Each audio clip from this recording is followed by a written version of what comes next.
Mike Holden has been live at the scene all morning long, tracking the very latest. Mike, you've been keeping us literally up to date, minute by minute here. What have you learned about that firefighter who was injured? She was rushed to an area hospital for treatment after she fell off of a ladder.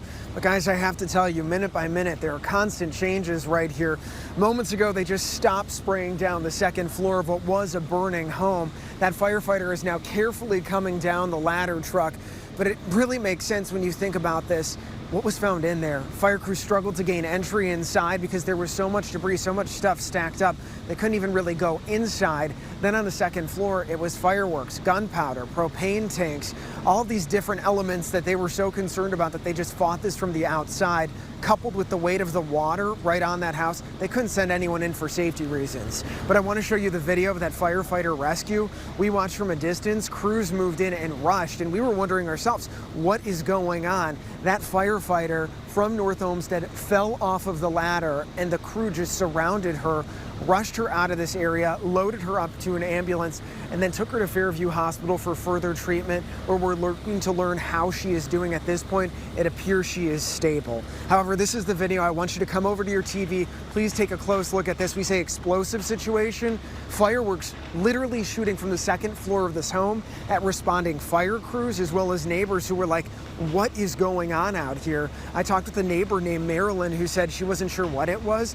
One person thought it was perhaps gunshots, but it was all of those fireworks shooting from the second floor of this home. The homeowner, Bob, who we spoke with moments ago, said he thought it was an electrical issue. The fire chief said at that point he went into the basement to try to flip the breaker because they lost power. He came back upstairs and the fire spread to everywhere. He got out, so did his other brother, but unfortunately, quite a few of their cats did not. A bunch of my cats died. I'm sorry. I managed to save a couple, but they're just laying there. I don't know how, if they'll even make it. Your heart breaks for Bob, his brother, the neighbors who are out here watching as well.